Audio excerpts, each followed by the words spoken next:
لله الذي أرسل رسوله بالهدى ودين الحق ليظهره على الدين كله وكفى بالله شهيدا وكفى بالله وكيلا. أشهد أن لا إله إلا الله وحده ربي لا شريك له أشهد أن محمدا عبده ورسوله الذي لا نبي بعده أما بعد. Kita lanjutkan kajian kita, masih membahas tafsir dari surah-surah pendek di dalam juz amma. Kita masih masuk ke suratul Insyiqaq pada ayat ke-7. A'udzubillahi minasyaitonirrajim. Bismillahirrahmanirrahim. Fa amma man utiya kitabahu biyamini fasawfa yuhasabu hisaban yasira wa yanqalibu ila ahlihi masrura. Maka adapun orang-orang yang mengambil catatannya dengan tangan kanannya, maka dia akan mendapatkan hisab dengan hisab yang sangat mudah dan akan kembali kepada keluarganya dengan sangat senang. Wa amma man utiya kitabahu wara'a dhahri. Adapun orang-orang yang diberikan catatannya di belakang punggungnya, fasawfa yad'u subura, maka dia akan teriak-teriak dan mengatakan, celaka aku. Wa yasla sa'ira, dan dia akan masuk ke dalam neraka yang menyala-nyala.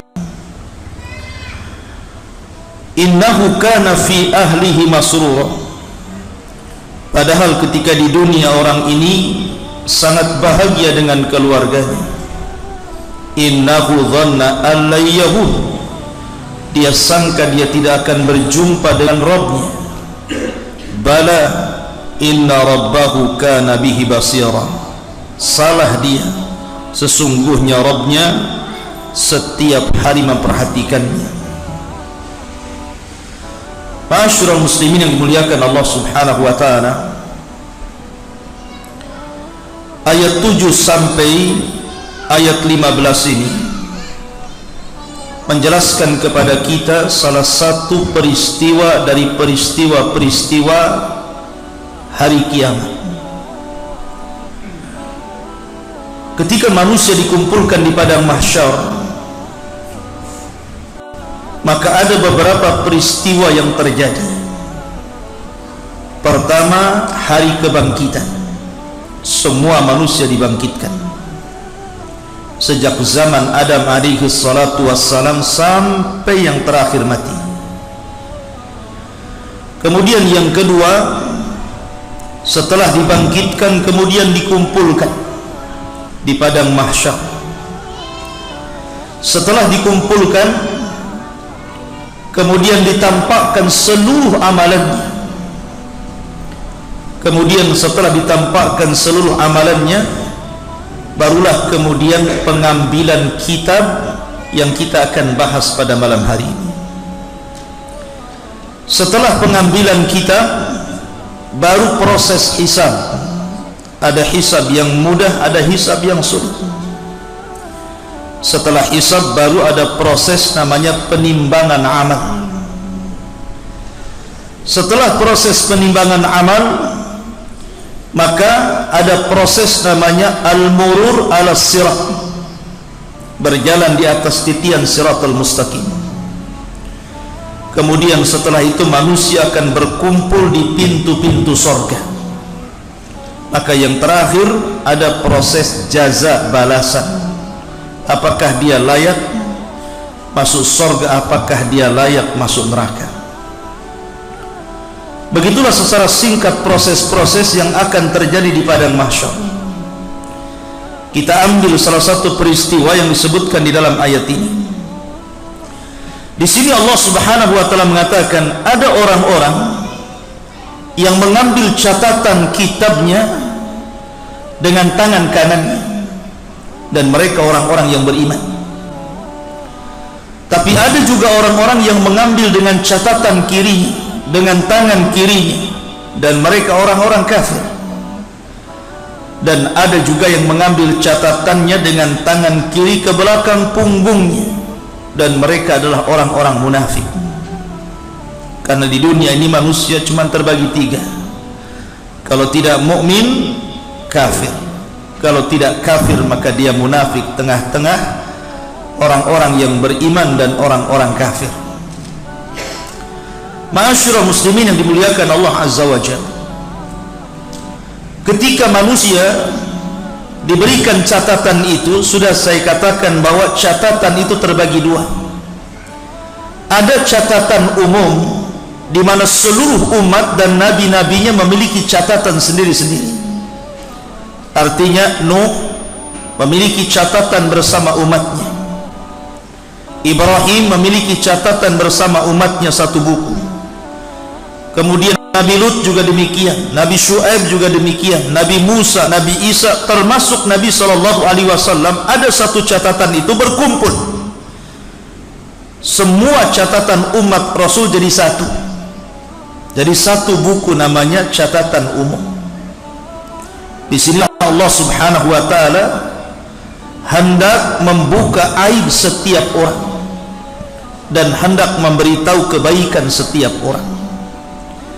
Karena dalam catatan itu ada Abu Bakar, ada Umar, ada Utsman, ada Ali, ada seluruh para sahabat, ada para tabi'in, ada para tabi'ut tabi'in, ada para ulama, ada para syuhada, orang-orang saleh, dan kita juga ada di situ.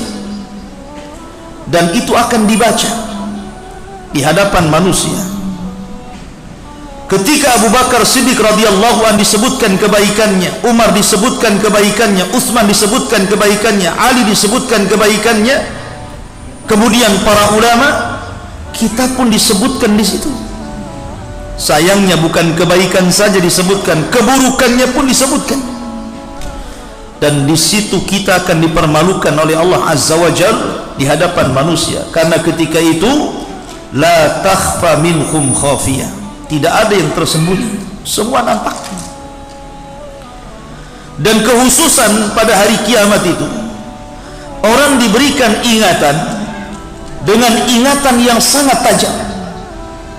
Di dunia mungkin Anda melakukan kesalahan 10 tahun yang silam, 15 tahun yang silam, atau mungkin 5 tahun yang silam, kita sudah lupa. Sudah lupa kita ini berbuat apa.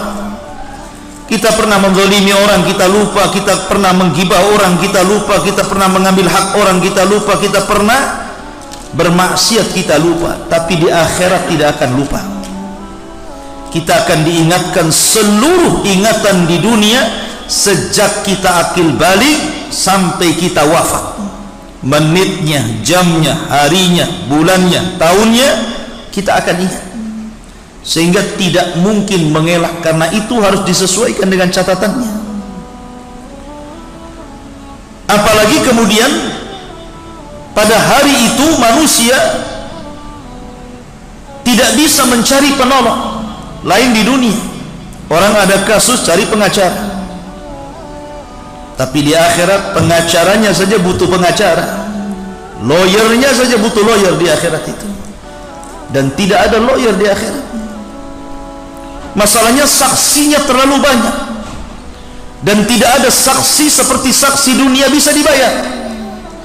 Karena saksi di akhirat itu semua makhluk Allah bersaksi. Bumi bersaksi akan kemaksiatan kita di atas bumi, sehingga Allah mengatakan yauma idzin tuhadditsu akhbaraha. Pada hari itu bumi akan menghabarkan seluruh kabar orang-orang yang pernah menginjaknya. Langit akan bersaksi, para malaikat raqib dan atid, dan para malaikat penyaksi kita akan bersaksi. Bahkan bukan hanya itu, anggota badan kita pun akan bersaksi. Yauma nakhtimu ala afwahihim wa tukallimuna aydihim wa tashhadu arjuluhum. Mulut dikunci, tangan bicara. Bukan hanya tangan, kulit ini bersaksi di hadapan Allah terhadap jasadnya, sehingga kulit ketika bersaksi, jasad ini protes kepada kulit dan mengatakan lima syahidtum alaina, Kenapa kamu ikut-ikut bersaksi kepada jasadmu sendiri? Maka kulit mengatakan, antaqanallah, karena Allah yang buat aku bicara. Jadi pada hari itu la takhfa minhum khafiyah, tidak ada yang tersembunyi bagi dia dan bagi Allah Subhanahu wa taala. Dan kita harus mempertanggungjawabkan di situ. Tetapi orang-orang yang beriman, al jaza'u min jinsil amal, balasan itu disesuaikan dengan amalannya. Ketika dia mengambil catatannya, catatan yang kedua, maksudnya catatan khusus, setiap manusia punya catatan itu. Ketika dia membaca catatannya, kalau dia melewati kebaikan, maka akan bercahaya wajahnya. Tapi kalau seandainya kemudian dia membaca keburukan, maka akan berubah cahaya itu menjadi hitam, tetapi Allah tutupi dari orang-orang. Karena tidak mungkin dalam satu catatan itu semua baik, walaupun dia seorang yang beriman. Siapa yang tidak lepas dari kesalahan? Bukankah setiap anak Adam itu pasti berbuat salah? Tetapi sebaik-baik orang yang berbuat salah adalah bertobat, kata Rasulullah. Artinya tidak ada satupun catatan, walaupun dia mukmin pasti ada kejelekan, tetapi kan banyak kebaikannya. Kalau dia membaca kebaikan, wajahnya bercahaya. Dia baca kebaikan, bercahaya lagi, semakin terang, sehingga wajahnya kal qamari lailata badr, seperti bulan purnama. Tapi ketika dia lewat kepada catatannya, maka wajahnya berubah menjadi hitam, tapi Allah tutupi dari manusia, tidak tampak, karena dia orang beriman. Tapi orang-orang kafir, sudah catatannya berwarna hitam, kemudian dia membaca menjadi mukanya hitam, maka manusia sudah memandang, maka dia orang jahat. Dari sinilah Allah Subhanahu wa taala menggambarkan begitu bahagianya orang-orang yang beriman, sehingga ketika mengambil catatan dengan tangan kanannya, dia mengatakan, ha umqra'u kitabiyah, baca catatan saya, dengan bangga, karena dia sudah tahu jalan dia ke surga. Tapi orang-orang kafir, dia enggan memegang catatannya, dia ingin melemparnya tapi tidak bisa, karena sudah tahu jalannya ke neraka. Ma'asyiral muslimin yang dimuliakan Allah Subhanahu wa taala, para ulama mengatakan bahwa ketika orang membaca catatan itu, disitulah perubahan fisik terjadi. Jadi kalau seandainya yang membaca orang yang beriman, pertama wajahnya akan bersinar, kemudian badannya akan membesar, sehingga tingginya 60 hasta dan lebarnya 7 hasta, persis seperti perawakan Adam alaihi salatu wassalam. Adam itu tingginya berapa meter? 30 meter, karena satu hasta itu setengah meter. Nih satu hasta, dari sini ke sini ini satu hasta. Satu hasta itu setengah meter, 2 hasta berarti 1 meter. Kalau 60 hasta berarti 30 meter. Kalau 7 hasta berarti 3 meter. 3 meter lebih. Berarti badannya kita ini akan 60 hasta, kemudian lebarnya 7 hasta, dan akan berhenti sampai di sini, tidak mungkin membesar lagi. Itulah fisik orang-orang yang beriman ketika membaca catatan. Dan dengan jasad sebesar itulah dia akan murur ala sirat, berjalan di atas sirat al-mustaqim menuju surga. Allah mengatakan, wa in kuntum illa wariduha, kalian akan melewati dan tidak mungkin tidak pada titian sirat itu. Tapi orang kafir beda lagi. Ketika dia membaca catatannya, mukanya menghitam, badannya membesar. Semakin banyak dosanya, semakin besar badannya, semakin banyak dosanya, semakin hitam mukanya, sehingga badannya entah seberapa besarnya. Karena digambarkan penduduk neraka itu giginya saja seperti gunung Uhud besarnya itu. Giginya penduduk neraka seperti gunung Uhud. Gimana mulutnya, gimana wajahnya, gimana badannya? Maka penduduk neraka itu akan besar wajahnya, besar badannya, dan besar perawakannya. Tapi subhanallah, sebesar itu jahanam tidak bisa penuh.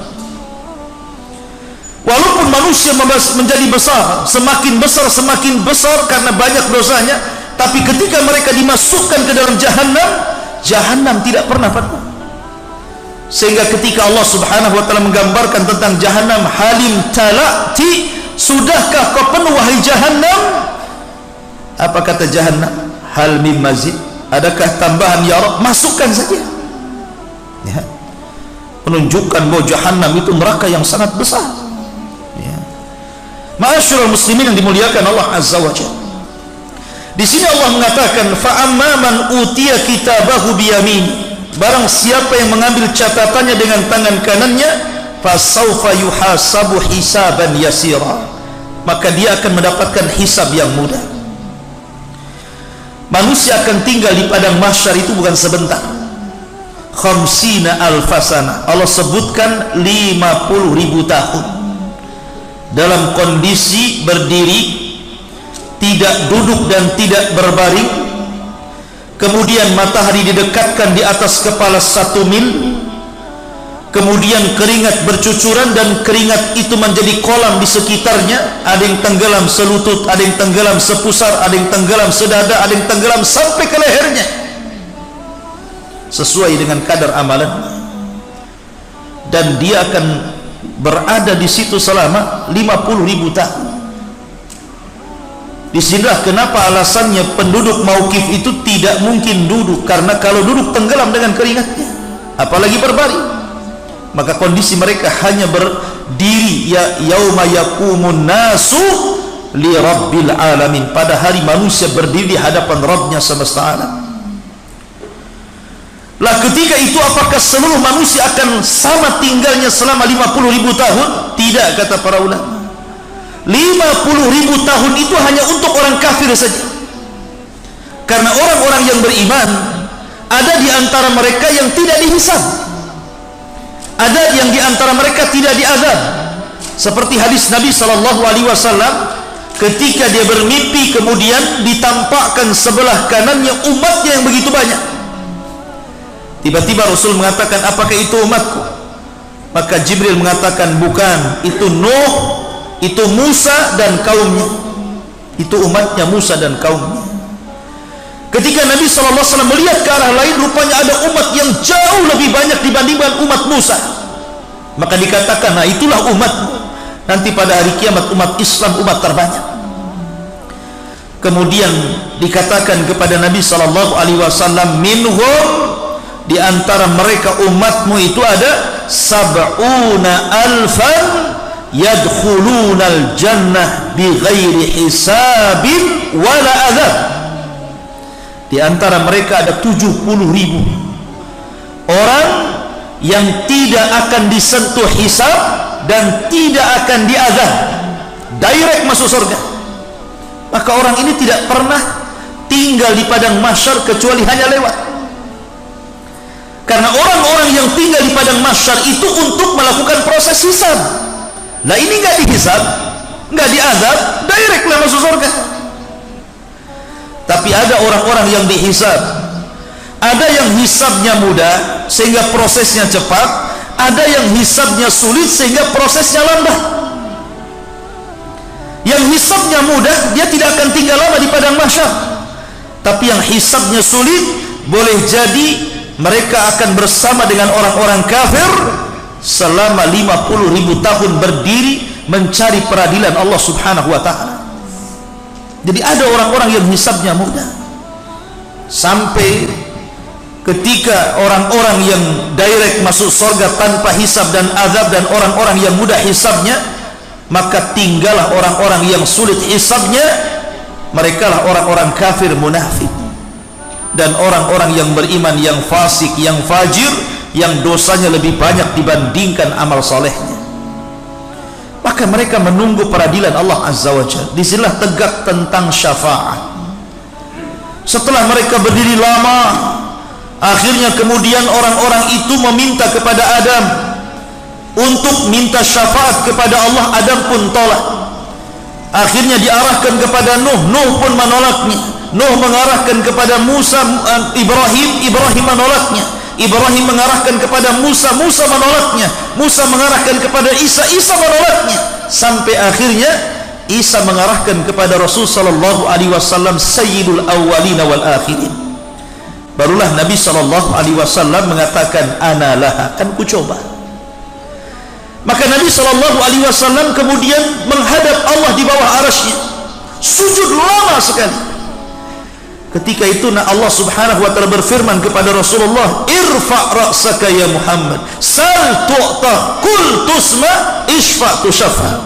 Angkat kepalamu, katakan kau didengar, minta kau diberi, mintalah syafaat, ku berikan kau syafaat. Dari situlah terjadi proses syafaat. 7 syafaat diberikan kepada orang-orang yang beriman. Salah satunya adalah kepada orang yang masih mengucapkan 2 kalimat syahadat, asyhadu an la ilaha illallah wa asyhadu anna muhammadar rasulullah. Ma'asyiral muslimin yang dimuliakan Allah Subhanahu wa taala, wa yanqalibu ila ahlihi masrura, dan pada hari kiamat orang-orang yang beriman akan kembali kepada keluarganya dengan sangat senang dan bahagia. Allah berfirman, walladzina amanu wattaba'athum dzurriyyatuhum biimanin alhaqna bihim dzurriyyatuhum. Orang-orang yang beriman kemudian diikuti keimanannya dengan keluarganya, maka pada hari kiamat orang-orang ini akan dikumpulkan dalam kondisi bahagia. Wa yanqalibu ila ahlihi masrura. Makanya ketika kita bercerita tentang alam kubur, ketika datang orang yang tampan kepada orang yang beriman, kemudian menemani selama di kuburan, menghibur, bercanda, sehingga tidak sadar tahu-tahu kiamat sudah hampir dibangkitkan. Kemudian orang yang baik mengatakan kepada orang yang beriman di kuburan ini, sebentar lagi kiamat akan tegak. Maka kemudian orang yang di kuburan yang beriman ini berdoa kepada Allah, Allahumma aqimis sa'ah ya Rabb, cepat tegakkan kiamat, cepat tegakkan kiamat, supaya aku bisa kembali kepada harta dan keluargaku. Kemudian dia mengatakan, siapa anda ini? Anda baik sekali menemani saya selama di kuburan. Maka orang yang baik mengatakan, ana amaluka saleh, sayalah amal solehmu, saya jelmaan dari solatmu, zakatmu, puasamu, baca Quranmu, zikirmu, berbuat baikmu, dan begitu seterusnya. Jadi orang yang beriman akan kembali kepada harta dan keluarganya. Karena orang-orang yang beriman, dia tidak pernah membangun keluarganya di dunia, dia tidak pernah membangun rumahnya di dunia, dia tidak pernah membangun kemewahannya di dunia. Orang-orang yang beriman, dia bangun rumahnya di akhirat, dia beli tanahnya di akhirat, dia beli tamannya di akhirat, sehingga ketika dia sedang sakaratul maut, dia ingin segera berjumpa dengan rumah, tanah, taman, dan seluruh keluarganya. Kenapa? Karena tidak ada beban di dunia. Tapi orang-orang yang membangun rumahnya di dunia, usahanya di dunia, kendaraannya di dunia, sama sekali dia tidak memberikan dan menyisihkan untuk akhiratnya, maka saat detik wafatnya orang ini benci kematian, karena dia akan meninggalkan keluarga, harta, pangkat, jabatan, anak-anak, sehingga dia benci dengan kematian. Ma'asyiral muslimin yang dimuliakan Allah Azza wa Jalla.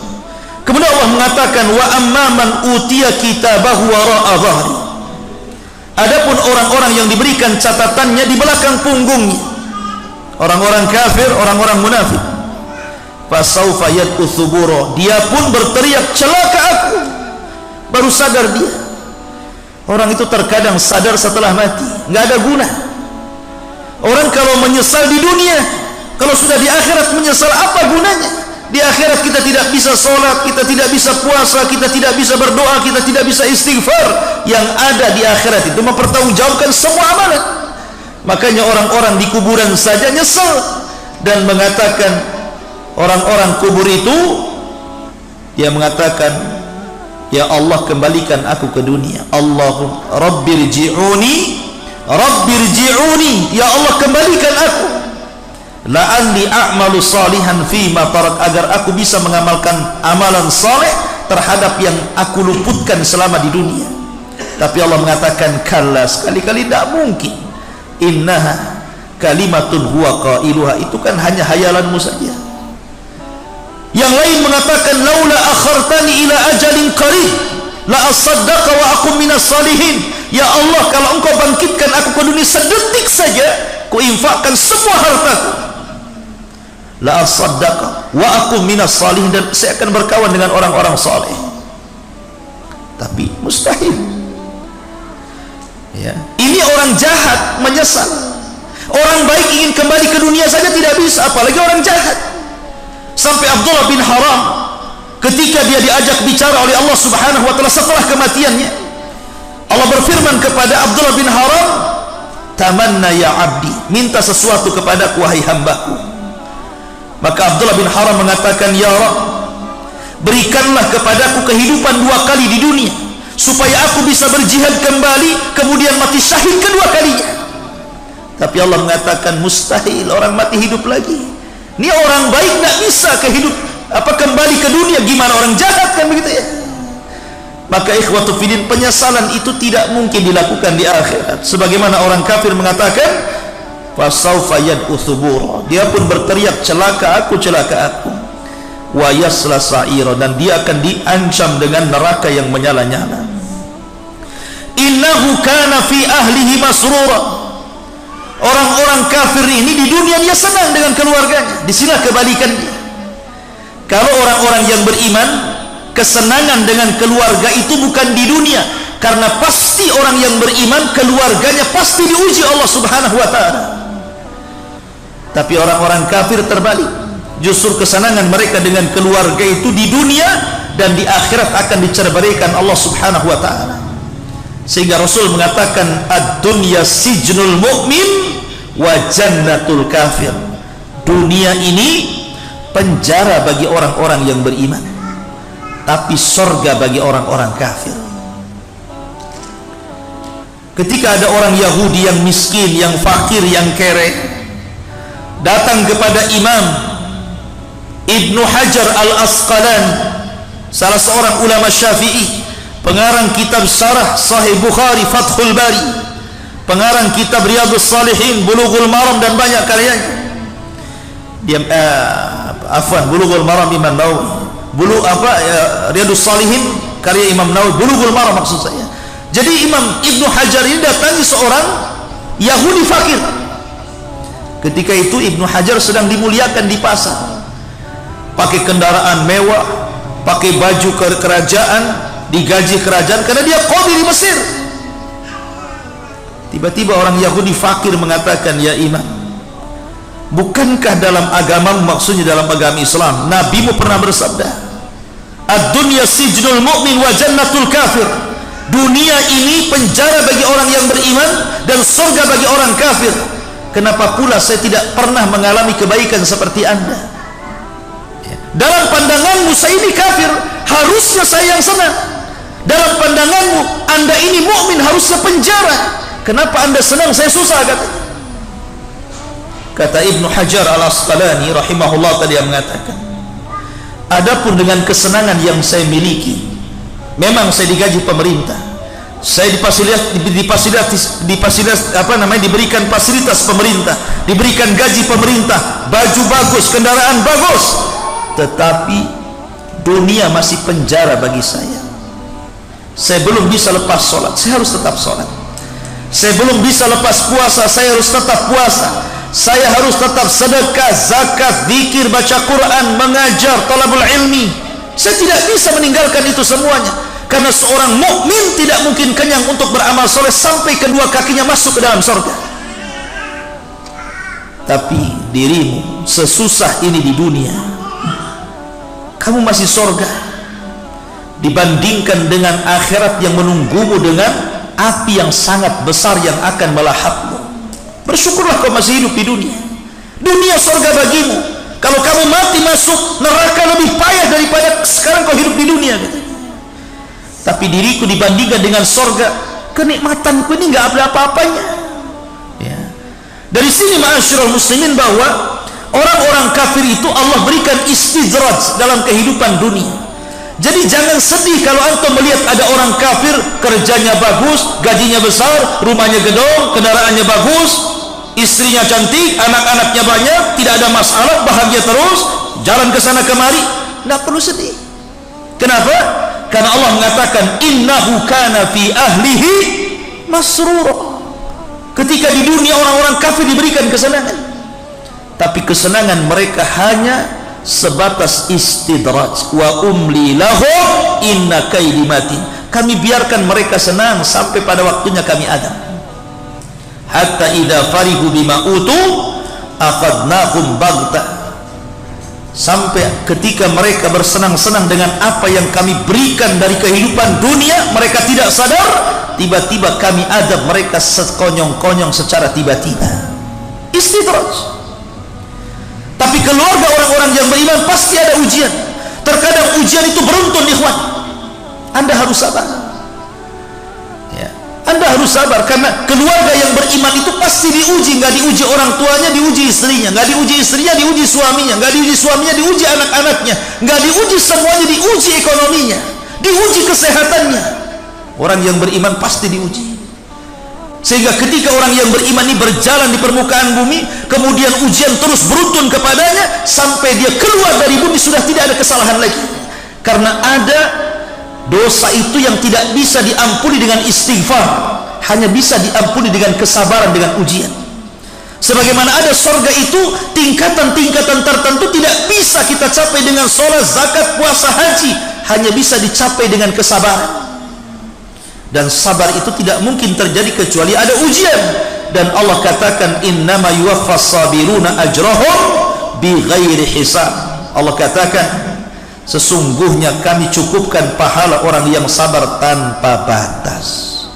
Sabar itu pahalanya luas. Beda dengan sholat ada nominalnya, beda dengan zakat ada nominalnya, beda dengan baca Quran ada nominalnya. Tapi sabar tidak ada nominalnya, saking banyaknya pahala orang yang bersabar itu. Innahu dhanna alla yahur. Orang-orang kafir itu mereka sangka mereka tidak akan berjumpa dengan Allah. Makanya kenapa orang-orang kafir itu hidupnya kayak binatang, tidak diperintah dan tidak dilarang, kan? Seolah-olah tidak ada larangan kepada mereka dan tidak ada perintah kepada mereka, sama dengan binatang. Karena apa? Karena memang Allah Subhanahu wa ta'ala berikan kesenangan kepada mereka. Allah berikan kesenangannya cash di dunia, tetapi dia tidak akan mendapatkan kesenangannya di akhirat. Makanya ketika orang-orang kafir dibangkitkan pada hari kiamat, dia berteriak-teriak dan mengatakan wa qalal insanu malaha. Orang-orang kafir berkata, malaha, ada apa ini? Dalam surah Yasin, ya wailana man ba'athana min marqadina. Celaka diriku, siapa yang membangunkan aku dari tidurku ini? Tapi orang-orang yang beriman hanya tersenyum dan mereka mengatakan hadza ma wa'adar rahman wa sadaqal mursalun. Inilah janji Ar-Rahman kepada kalian dan benarlah ucapan para rasul. Kemudian Allah katakan bala inna rabbahu kana bihi basir. Orang kafir itu tidak menyangka bahwa mereka setiap hari diperhatikan Allah. Allah maha melihat, Allah maha mendengar, Allah maha mengetahui. Makanya orang-orang yang beriman sangat yakin. Ketika kita yakini Allah maha mendengar, maka orang yang beriman yakin bahwa setiap ucapannya didengar Allah. Ketika orang-orang yang beriman mengatakan Allah maha melihat, maka setiap perbuatannya dia yakin sedang dilihat Allah. Makanya terlahir menjadi orang-orang yang baik. Ucapannya tidak keluar kecuali santun, perbuatannya tidak keluar kecuali akhlak, dan begitu seterusnya. Tapi orang kafir, mereka tidak merasa diawasi, tidak merasa didengar. Makanya sekehendaknya idza lam tastahi fasna ma syi'ta, kata Rasul. Kalau tidak punya malu, lakukan sekehendaknya. Begitulah perbedaan orang kafir dengan orang beriman. Orang kafir percaya dengan nama dan sifat bagi Allah Azza wa Jalla. Cuman masalahnya ada orang-orang yang beriman itu, mereka hanya mengakui tentang nama-nama Allah, tapi tidak pernah mengakui sampai ke mahanya Allah Subhanahu wa ta'ala. Saya contohkan seperti ini. Allah maha melihat, semua yakin dan semua sepakat kaum muslimin mengatakan Allah maha mendengar. Tapi tidak semua orang yang yakin dan percaya Allah maha mendengar, ucapannya merasa didengar Allah. Ada orang seperti itu, tidak ada muraqabah sama sekali. Coba kalau seandainya orang-orang yang beriman, yang percaya dengan nama Allah, kemudian yakin dengan mahanya Allah, tentu ketika dia mengatakan Allah maha mendengar, dia yakin ucapannya didengar Allah. Ketika dia yakin Allah maha melihat, pergerakannya dilihat Allah. Ketika dia yakin Allah maha Razzaq, maha pemberi rizki, dia yakin harta itu titipan Allah. Ketika Allah subhanahu wa ta'ala maha rahim, dia yakin bahwa ada kesempatan untuk bertobat karena Allah itu rahim kepada hambanya. Begitu seterusnya. Makanya penting beriman dengan nama-nama Allah subhanahu wa ta'ala untuk menguatkan iman seseorang supaya tidak kufur nikmat maksudnya ya. Ma'asyiral muslimin yang dimuliakan Allah azza wa jalla, maka di sini Allah subhanahu wa ta'ala menyebutkan dua kelompok, yang satu kelompok ahli surga, yang satu kelompok ahli nar. Wallahu alam. Fala uqsim bisyafaq, ini sudah bab lain, kita tinggalkan minggu depan. Subhanakallahumma bihamdika asyhadu an la ilaha illa anta astaghfiruka wa atubu ilaik. Allahu ta'ala. Assalamualaikum warahmatullahi wabarakatuh.